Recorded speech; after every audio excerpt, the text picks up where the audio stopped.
Welcome to Sleepy Stories, the place where stories aren't meant to be finished.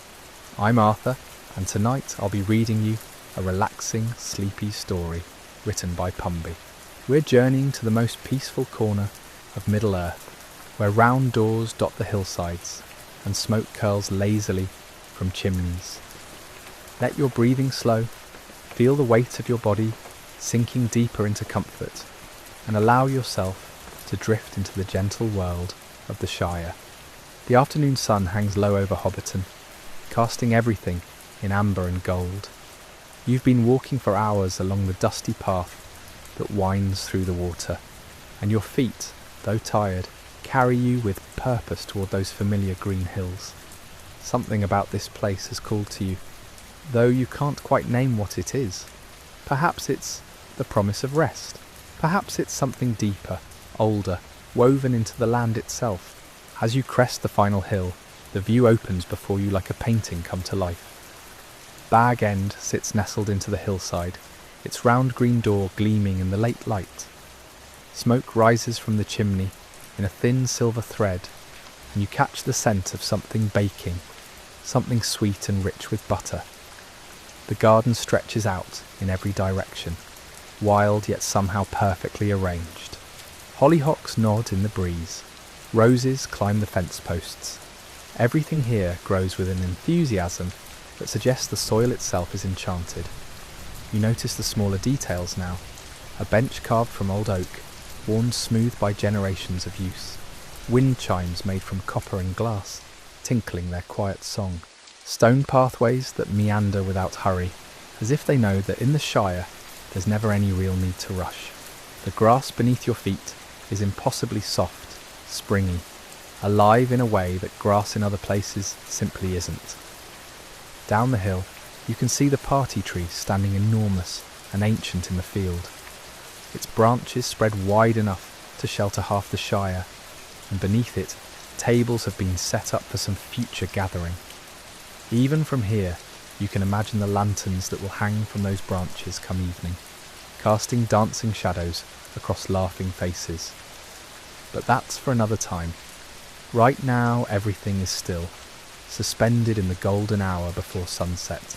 A hobbit emerges from a nearby hole, wiping flour-dusted hands on an apron. She spots you and waves, her face breaking into a smile that crinkles the corners of her eyes. There's no suspicion here, no wariness of strangers. In Hobbiton, every traveller is simply a friend who hasn't been properly introduced yet. She calls out something about tea being ready soon, should you like some, and disappears back inside before you can answer. The invitation hangs in the air, warm and genuine. You continue walking, drawn toward the heart of the village. Other round doors peek from the hillsides, each one painted a different colour. Blue like summer sky, yellow like buttercups, green like new leaves. Each door has a personality, a story, a family behind it living their quiet lives. Chimney smoke rises from a dozen holes, creating a hazy tapestry against the deepening sky. Someone's playing a fiddle somewhere, the melody drifting through the air like birdsong.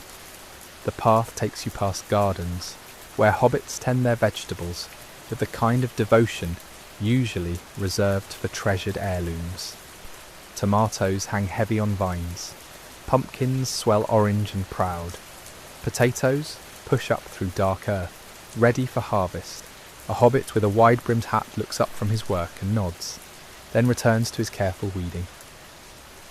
There's a rhythm to the work here, an understanding that good things take time and shouldn't be rushed. Near the mill, the water wheel turns with a steady creaking sound, water splashing and sparkling as it falls. The mill itself is built from honey-coloured stone, its walls thick and cool. You can hear the grinding of grain inside, that deep rumbling that speaks of bread and sustenance and life continuing, as it always has. A cat stretches on the doorstep, regarding you with half-closed eyes before tucking its nose back into its tail. The bridge over the water is small and sturdy, built from stone that's been there so long, it seems to have grown from the earth itself. You pause in the middle, leaning on the worn railing to watch the stream below. The water runs clear and cold, bubbling over smooth rocks. Small fish dart between shadows. Dragonflies hover and dart, their wings catching the light like stained glass. Everything moves with purpose, but without urgency, following patterns set down long before you arrived. On the far bank, a group of young hobbits plays some elaborate game involving sticks and a ball and rules that seem to change moment by moment. Their laughter rings out pure and unself-conscious, the kind of joy that comes from having nothing more pressing to do than enjoy the dying light of day. One of them kicks the ball too hard, and it rolls to your feet. You pick it up, toss it back, and receive a chorus of thanks before they return to their game. The Green Dragon Inn stands ahead, its windows already glowing with lamplight. You can hear voices inside, the low rumble of conversation, punctuated by occasional bursts of laughter. The sign above the door swings gently, its painted dragon looking surprisingly friendly despite the flames curling from its mouth. The smell of pipe smoke and ale drifts out each time the door opens. It's inviting, that smell, promising warmth and company and stories shared over pints. But something tells you that's not where you're meant to be tonight. Not yet. Your feet carry you instead toward a smaller path, one that winds up through the hills, toward a hole you haven't noticed before. Welcome to Sleepy Stories, the place where stories aren't meant to be finished. I'm Arthur, and tonight I'll be reading you a relaxing, sleepy story written by Pumby. We're returning to the Shire, that peaceful corner of Middle-earth where time moves differently and worries seem to fade like mist in morning sun. Let your breathing slow, your muscles soften as we continue our gentle journey through this haven of tranquility. The door is round, as all proper hobbit doors should be, painted a deep forest green with a brass knob right in the centre that gleams even in the fading light. There's no sign, no nameplate, just the door itself nestled into the hillside as though it's always been there. Wildflowers grow thick around the entrance. Honeysuckle climbs the frame, its sweet perfume mingling with the earthier scent of grass and soil. You reach for the knob. It turns smoothly, well oiled, cared for. The door swings inward without a sound. Inside the air is different, warmer, softer somehow. The ceiling curves overhead, following the natural dome of the hill. Wooden beams cross it at intervals, dark with age and polished by decades of lamplight. The walls are panelled in wood that glows amber and gold, each plank fitted so precisely you'd be hard-pressed to slide paper between them. Paintings hang here and there, landscapes mostly, showing the Shire in different seasons. Spring blossoms, summer abundance, autumn harvest, winter's quiet beauty. The hallway leads you deeper into the hill. Your footsteps make no sound on the thick rugs that line the floor, their patterns intricate and faded in places where countless feet have walked before yours. Doorways branch off to either side. Through one, you glimpse a study with floor-to-ceiling bookshelves and a desk piled with papers. Through another, a bedroom with a bed so laden with quilts and pillows it looks like a cloud you could sink into and never resurface, but you continue forward, drawn by something you can't quite name. The hallway opens into a kitchen that makes you stop and simply stare. It's enormous, taking up what must be the entire heart of the hill. Copper pots hang from hooks overhead, catching and throwing back the light from a fireplace big enough to stand in. The fire crackles cheerfully, logs arranged just so, flames dancing in shades of orange and yellow, and occasionally blue. A kettle hangs on a hook above it, steam beginning to wisp from its spout. The wooden table dominating the centre of the room has been scrubbed so many times its surface is smooth as silk. Chairs surround it, each one different, each one clearly chosen for comfort rather than matching. A rocking chair sits near the fire, a knitted blanket draped over its back. Shelves line every available wall space, filled with jars and crocks and tins. Dried herbs hang in bunches from the ceiling beams. Lavender, rosemary, thyme. Their mingled scents create an atmosphere of such peace you feel your shoulders drop. Tension you didn't know you were carrying simply evaporating. On the counter sits a loaf of bread, recently baked if the lingering warmth in the air is any indication. Beside it, a pot of butter, a jar of honey, with the comb still visible inside, a wheel of cheese covered with a clean cloth. Simple things, good things, the kind of food that nourishes more than just the body. You move to the window above the sink. It looks out over the garden, though calling it a garden seems insufficient. It's more like a small farm, meticulously organised. Rows of vegetables march in neat lines. Bean poles create a teepee framework, where vines climb enthusiastically skyward. A small orchard of fruit trees stands to one side, their branches heavy with apples beginning to blush red. Beyond that, fields stretch toward the horizon, golden with wheat and barley ready for harvest. The light outside has shifted again. The sun has slipped below the distant hills, leaving the sky awash in purples and deep blues. Stars are beginning to appear, tentative at first, then with growing confidence. The first moon rises, fat and full, and impossibly close, painting everything silver. A second moon follows, smaller, more distant, creating double shadows that dance and play across the landscape.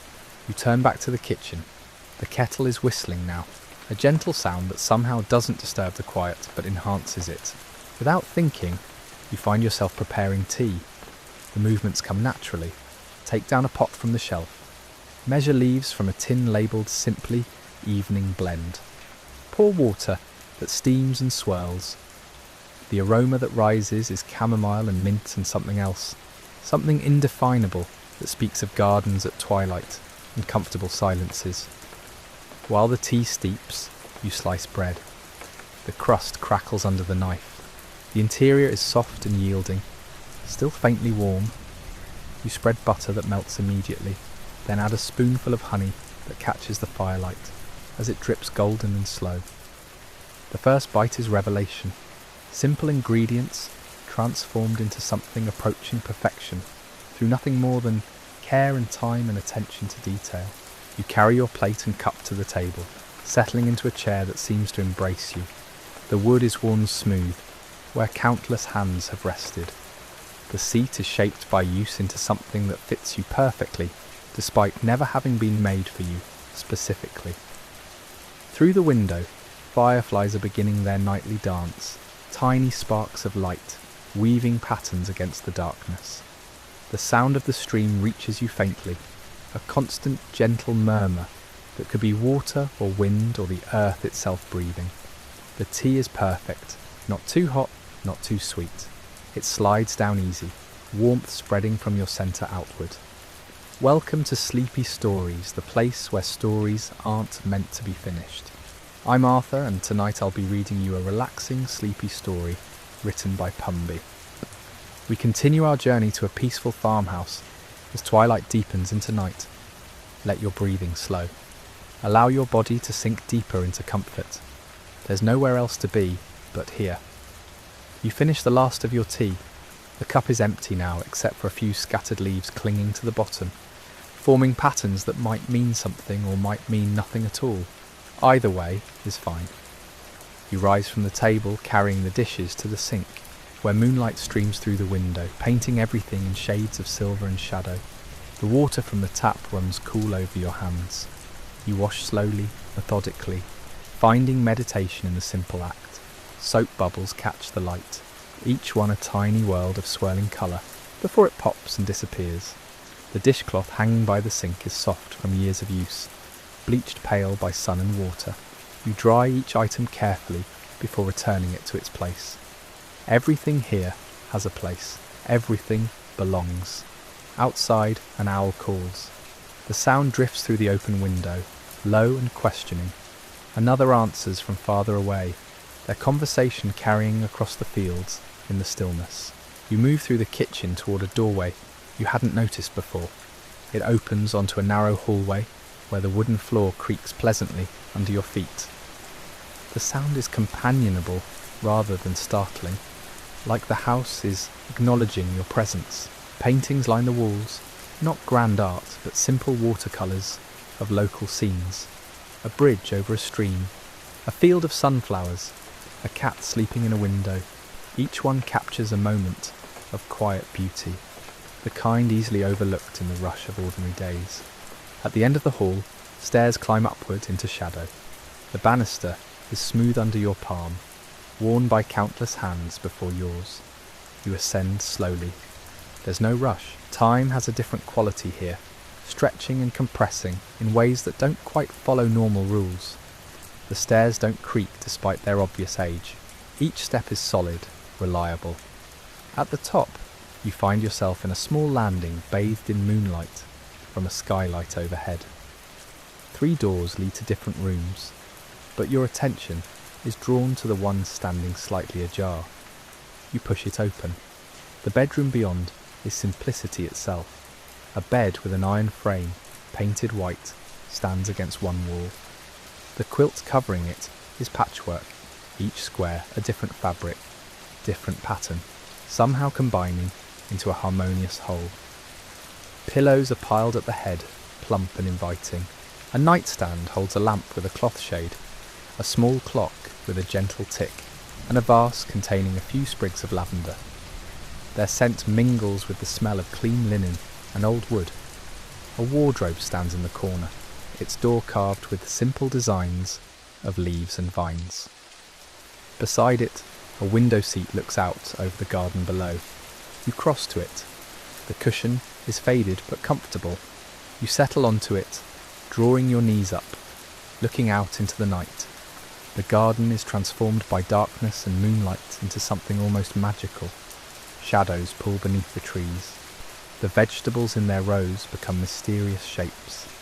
In the distance, you can see lights from other farmhouses, warm yellow squares in the darkness, evidence of other lives being lived quietly in their own spaces. A breeze stirs the curtains. They're sheer, allowing the moonlight to filter through, creating shifting patterns on the floor. The air carries the coolness of night, that particular freshness that comes after a warm day. You breathe it in, hold it, release it slowly. Behind you, the room waits. The bed calls without words. But there's something peaceful about sitting here, in this in-between space, not quite day, not quite sleep. Just existing in the moment, without agenda or expectation. The clock on the nightstand ticks steadily. Not loud, not intrusive, just marking time in its own unhurried way. You realise you haven't thought about anything from before, in what feels like hours. The concerns that seemed so pressing have faded like morning mist. They still exist somewhere, presumably, but here they have no weight, no urgency. Eventually, you rise from the window seat. The floor is cool under your bare feet.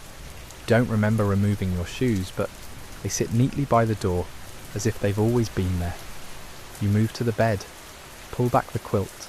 The sheets beneath are crisp and cool, the kind that have been dried in sunshine and fresh air. You slip between them. The mattress receives you perfectly. Not too soft, not too firm. The pillows cradle your head just right.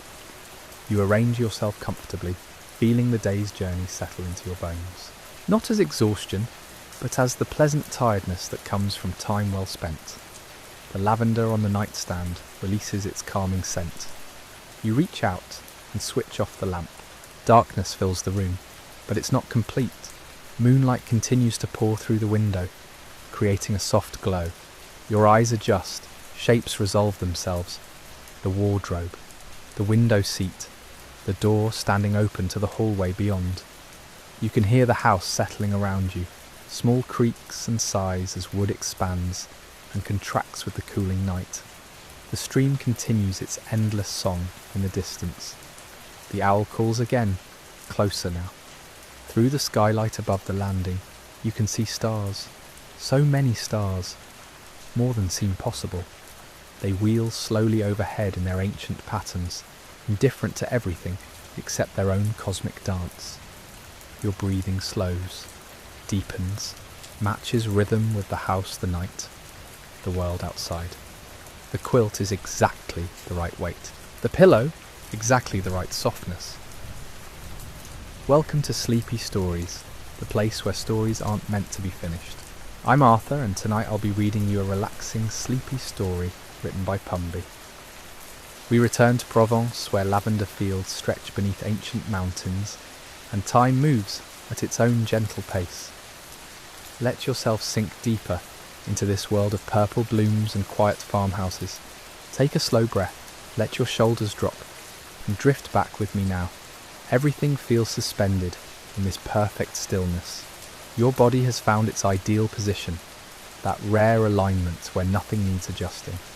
The room breathes with you, in, out, a rhythm so natural you barely notice it happening.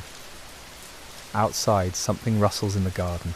Not alarming, just the night going about its business.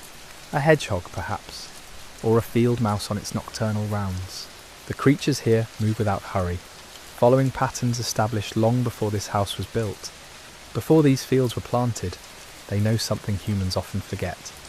That rushing changes nothing, that the night will last exactly as long as it needs to, that tomorrow comes whether you worry about it or not.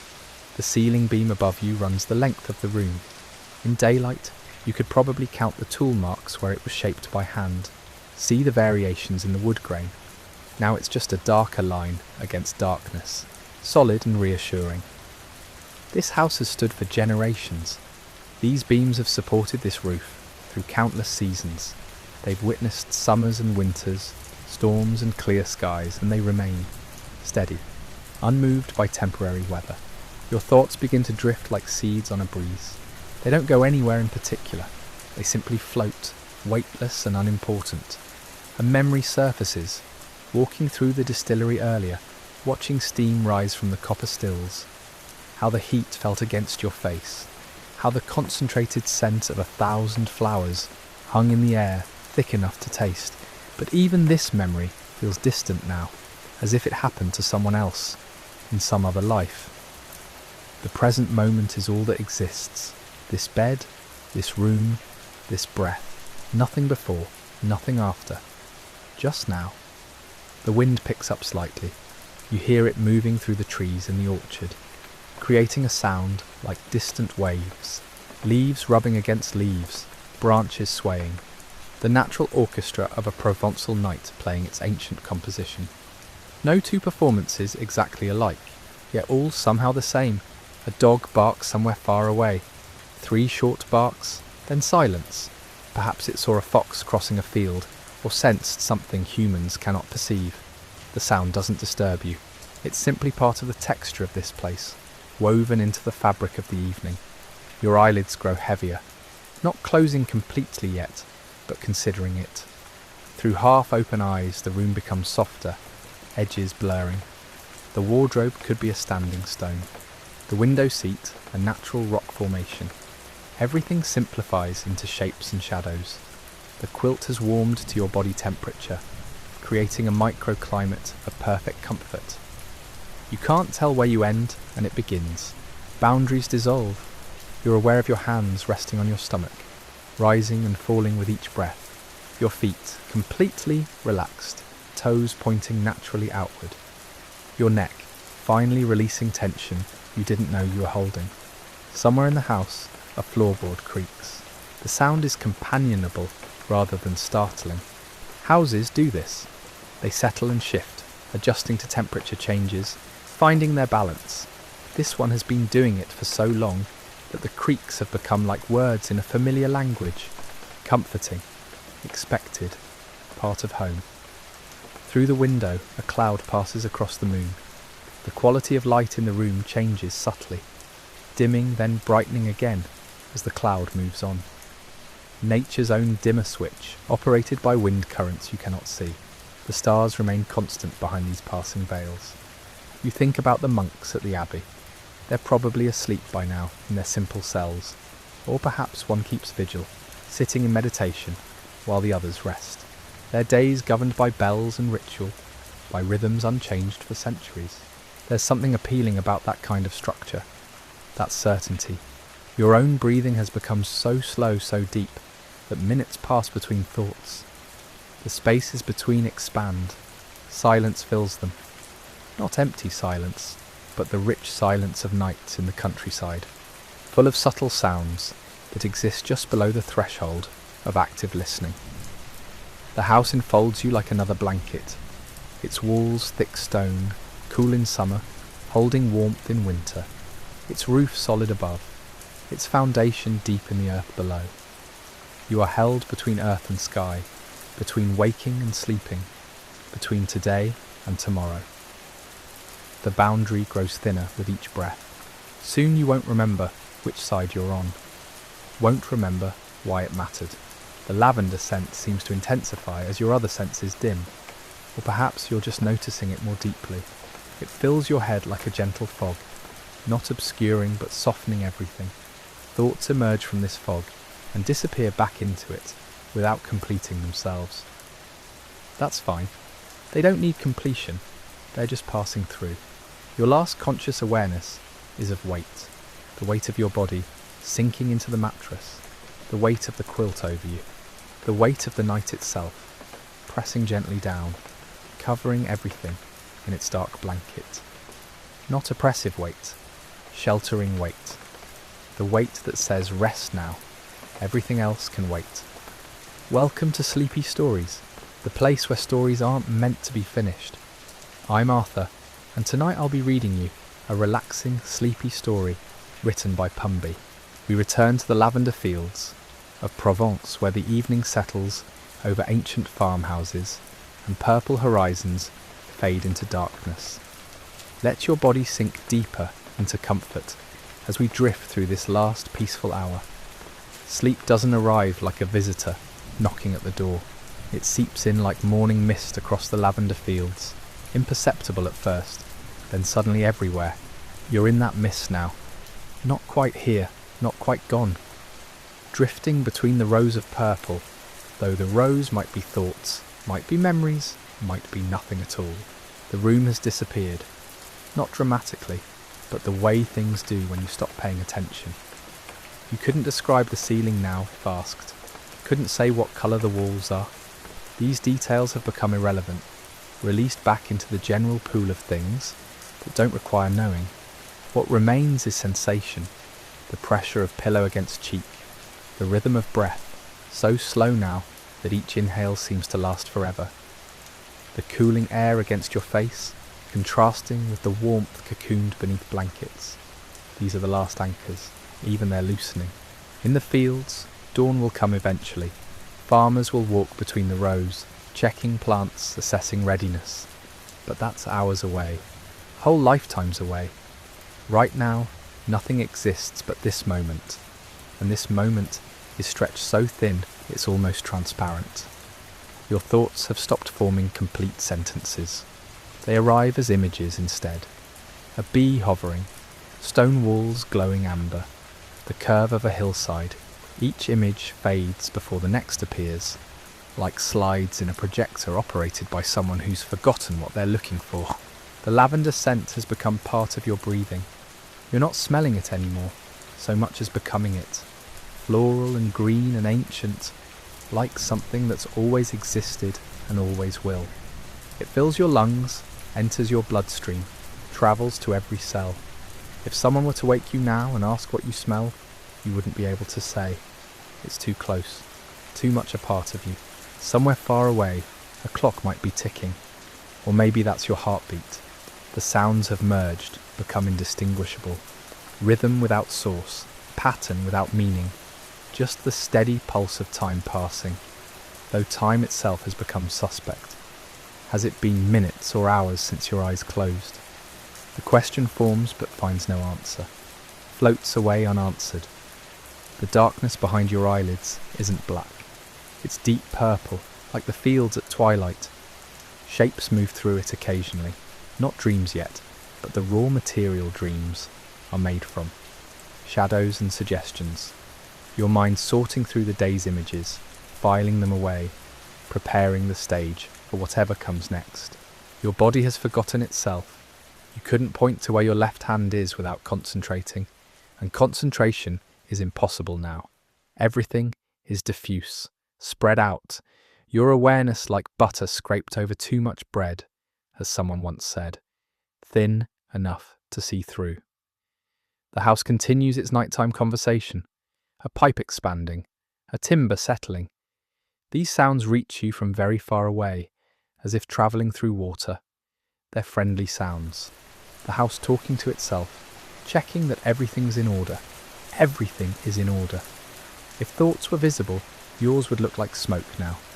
Rising, dispersing, disappearing into nothing. No urgency to them. No particular direction. Just the natural drift of a mind letting go. The monks at the abbey are definitely sleeping now. Their simple rooms dark and silent. Their prayers said, their duties completed. They'll wake before dawn to begin again, but that's their future, not yours. You have nowhere to be, nothing to do, no one expecting you. This is permission. This is release. Your breathing has become so shallow that minutes pass between breaths. Or it feels that way. Time is unreliable here in this borderland. Each exhale carries something away. Tension, thought, the need to remain conscious. Each inhale brings nothing but air, clean and simple. The exchange is perfect, balanced, exactly what's needed. The purple behind your eyelids is darkening. Not to black, but to something deeper than purple. A colour that doesn't have a name because it only exists in this state. This moment between waking and sleep.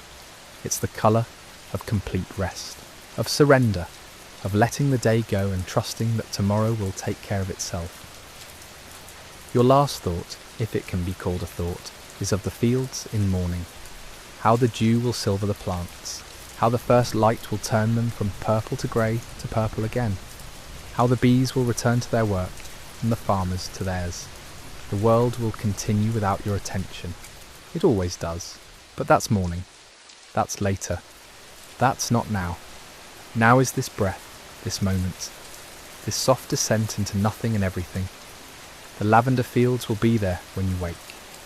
The stone houses and distant mountains, the bells and the bees and the endless sky. For now, there's only this, the weight, the warmth, the darkness that welcomes rather than threatens, the purple haze that's both outside in the fields and inside behind your eyes, the scent that's become your breathing, the silence that's full of everything that matters.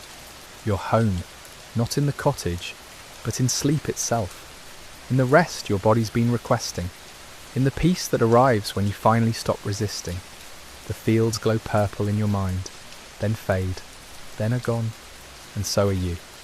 Welcome to Sleepy Stories, the place where stories aren't meant to be finished. I'm Arthur, and tonight I'll be reading you a relaxing, sleepy story written by Pumby. We're drawing our journey through Provence to its gentle close, where the lavender fields hold their final secrets and sleep waits with open arms. Let your body become completely still now. Allow yourself to surrender fully to rest. The fields stretch endlessly in your mind's eye, row after row disappearing into soft focus, each plant a small miracle of purple, swaying though there's no wind, or perhaps you're the one swaying. It's impossible to tell any more. The boundary between observer and observed has dissolved completely, leaving only awareness itself, thin and transparent as silk. Morning will bring the harvest. Workers will move through the rows with practiced efficiency, cutting stems, gathering bundles. The distillery fires will be lit, the whole cycle beginning again, but you won't see it. You'll be deep in dreams by then, if dreams come at all.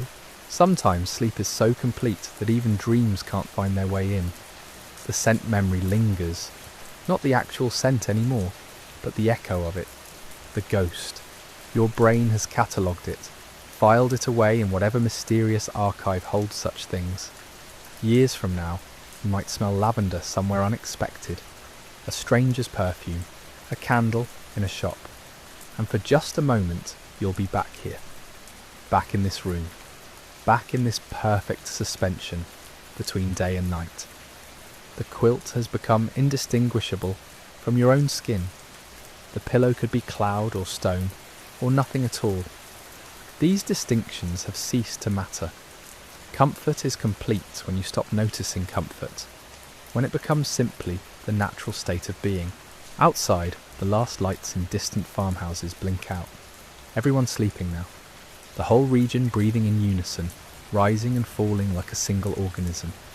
You're part of that rhythm, connected to every other sleeping person, every dormant plant, every resting creature, all of you surrendering to the same ancient necessity. The moon has travelled across the sky. It's lower now, heavier somehow, as if it too feels the weight of the late hour. Its light slants through the window at a different angle, creating new shadows, erasing old ones. The room rearranges itself in darkness, becomes unfamiliar, then familiar again, then something beyond either. Your heartbeat has slowed to match the turning of the earth, imperceptible but constant. The blood moving through your veins carries lavender essence now, distributed to every cell. You've been infused, transformed. When you wake, if you wake, though of course you will, some part of this will remain, some cellular memory of peace. The thoughts that plagued earlier hours are gone entirely, not solved, not resolved, simply released. They'll return with daylight perhaps, but even then they'll have less weight. Something about surrendering completely changes the nature of problems. They shrink in the dark, become manageable, or reveal themselves as illusions that never required solving. In the abbey, the monk on vigil shifts position. His meditation deepens. He's not trying to stay awake anymore, not trying to achieve anything, just sitting, just being, the same state you found now. Though you're horizontal and he's upright, the posture doesn't matter. It's the surrender that counts. The last conscious thing you notice is the absence of noticing. The way your awareness has become so diffuse, it's barely there. Like a single drop of oil spreading across an entire ocean, present everywhere and nowhere. This is what they mean by letting go. Not forcing sleep, not pursuing it, but allowing it to claim you the way tide claims beach. The purple behind your eyelids has become everything. It's not a colour anymore, but a dimension, a space you inhabit. If purple could be felt rather than seen, this is what it would feel like. Soft and enveloping, ancient and new. The colour of lavender fields, the colour of dusk, the colour of complete and perfect rest. Your breathing is barely detectable now.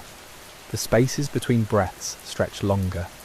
Each one might be the last before sleep claims you fully, or the next one, or the one after. It doesn't matter.